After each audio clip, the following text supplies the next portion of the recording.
Hi, my name is Jason, and in this video I'm going to compare and contrast my past experience as an indie folk producer using live players for violins, cellos, horns, versus my more recent 18 months using Spitfire for similar instruments instead.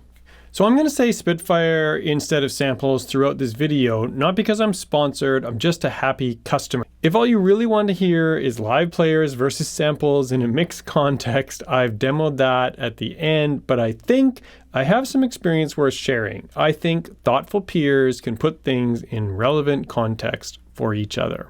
I think that Spitfire's primary customer base is going to be people doing cinematic type scores with airplanes flying overhead.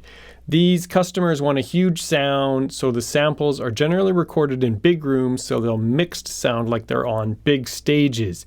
If you're like me, you started with Spitfire's free BBC orchestra samples and you notice they sound very nice, but also very roomy sounding. So now you're wondering if you should spend some money on some of the other sample packs that might be better for working with more intimate style productions on smaller virtual stages. When you dig into the Spitfire libraries, you'll find that the upgraded samples start to offer smaller groupings of instruments, solo or maybe pairs of horns, etc. So already that's starting to feel more folky than the big orchestra section patches. Then the next important factor for usefulness in a more intimate mix is to make sure you're getting the close mics, which is generally a solo instrument. I'm usually using the close mics in my mixes, but occasionally I can work with the medium distance tree mics if I'm placing the part further back in the mix. And Spitfire will allow you to easily blend those two mics, so you can get control over the size of the sound. The next issue working with the Spitfire samples is that they're sort of too clean. They sound very well recorded, but perhaps lack a personal flair. But I think this is a strength or weakness depending on context. The clean samples are very good team players. If you're trying to get a trio of strings to work together, the flair of one instrument is no longer the focus, and the fact that they're consistent and controllable is what makes any combination of the instruments work well together. It puts the focus on your arrangement. That clean quality is probably not a strength for a solo lead part in your arrangement, but I'll get into how much of a weakness I think that is a bit later. The bottom line from my fit for purpose point of view is that I think that the Spitfire samples are going to work really well without a lot of tweaking the details when you want to do medium-sized supporting arrangements. A good example of that kind of vibe would be Regina Spektor. I think if you are Regina Spektor, you can make your albums with a piano, and Spitfire. She doesn't really lean into big solos from other instruments. It's more about drama coming from the arrangements themselves. And to me, the albums have a clean studio vibe to them. Now, if you want to get into smaller arrangements, you may have to work a little harder. I think if you wanted to do very simple legato Spitfire parts mixed with some room sound to support your solo singer-songwriter thing, then it would probably work as well. But I think it starts to break down if you need to use a really close, intimate sound of a single violin with some delicate passages. And then it's not so much, can you do this single violin accompaniment with Spitfire, but should you? And I understand that the budget might be the answer, but I'm going to just ignore that and focus on the musical result. To me, the issue of using Spitfire in that situation is that you're going to have a microscope on every detail. So while you may be able to program something using all the articulations and get exactly what you want, it's a lot of work, and you're putting pressure on yourself to become a virtuosic MIDI programmer. And you may have the talent and tenacity to achieve that, but I think music making ultimately benefits from the practicality of teamwork. You don't need to reinvent the wheel here. Just hire someone to play this single part and put your energy into the things you can't practically get someone else to do. The strength of Spitfire is to have a whole team of players. The more Spitfire you use, the more expedient and practical it is. And Spitfire is a very supportive and patient team of musicians. You can just keep trying things and Spitfire never complains or has to be somewhere else. So if you've got a hankering for a 4-bar piccolo part at 1 a.m., you can try that out immediately when it might not be practical to get a person with a piccolo to do that for you. So as I got working with Spitfire, the things I wanted to do started to change because I started to think like a composer who had this team ready and waiting. Then, almost by definition, the samples became the right thing to use as my ideas started to gravitate towards drawing out the strengths of the samples. Now let's talk about what you can really tease out of them. Can you get the sound that you're imagining in your head? Can you solo or add dynamic fills? And yes, there are a lot of detailed articulation options that I think you can work with. I think if you're flexible and open to a happy surprise, you may well find something you like before you find the thing you were imagining. So we start on a keyboard and you play certain delicate passages that you intend to feature in the mix.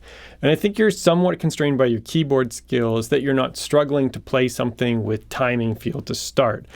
I've never found that timing feel edits into existence with a mouse. So consider that might actually be the problem. It's not the sample's fault.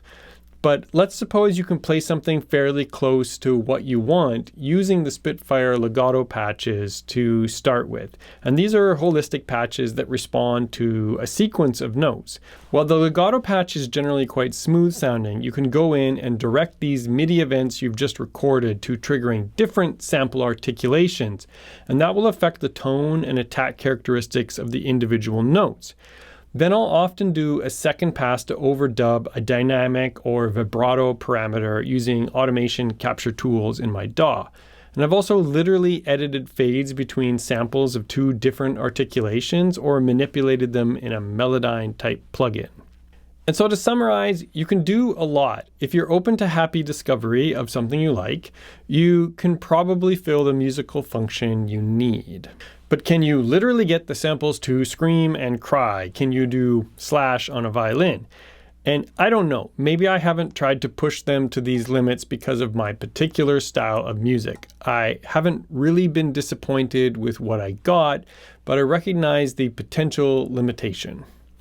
Now I realize as I describe this extra effort, I'm sort of contradicting myself that it's easier to hire a live player for very specific parts, but the distinction is if it's a sparse or a larger arrangement. If you've already got a much larger arrangement using the samples, for mix reasons, you probably also want the fills to come from the samples. And if you're using the samples for your cello and viola, you probably also want the samples for your violin leads. That's a very mix-dependent situation, but I usually think of it as if I'm using Spitfire for strings or horns as a musical family, then I'll stick with Spitfire for that family specifically. But I don't think it would be a problem to mix a live horn with a Spitfire strings. As long as your horn is recorded with intent for its placement in the mix, I think you're good to go. A big exception for the keep it in the family rule I've found is for percussion. I've blended Spitfire and live percussion without issue. I think this is partly because you're going to add enough reverb to percussion in an indie folk mix that the differences in room sound between live and samples kind of gets washed away. So where do I use live versus samples for percussion? I think it's far easier to actually play a groove on a snare, cymbal, tambourine than it is to convincingly program it. I think there's just so many subtle variations as you play a groove, and samples are more likely to sound like a loop, which is fine if you want a loop. Drum machines are an aesthetic too. But after playing grooves on live instruments, I find that samples are really useful for short bursts and shots. They expand the size of your percussion tool set dramatically, like no one has a timpani set in their home studio. So to summarize the whole big thing, my opinion is that Spitfire has worked really well for those medium-sized arrangements, and I felt really enabled about being able to do those things because of the variety of instruments. I felt like a kid in a candy store with the sample packs I've built up. So resounding yes, you can do interesting stuff with Spitfire for indie folk. Now for the rest of this video, I'll play you some examples and give you a few seconds to think about if it's a sample or a live player, and you can decide for yourself if you care about these differences. And I'd consider that it doesn't matter anyway. If we're trying to judge samples against a standard of live playerness, we've set a trap for ourselves because we'll never get over the imposter syndrome of it. Drum machines that are obviously fake remain popular, and I've used them myself. There is no purity test, only if you like it, you like it. Thanks for watching and listening to me today. Consider subscribing to my channel and finding my music wherever you like to listen.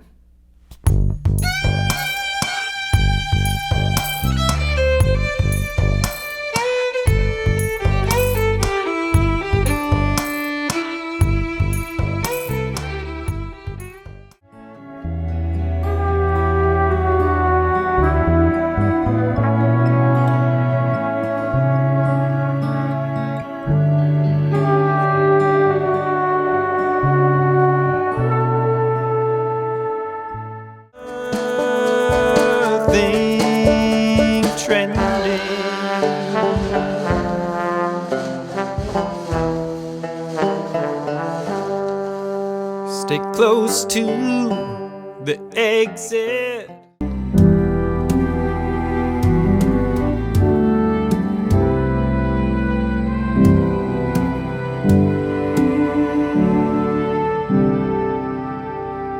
At dinner time we'll have a kitchen.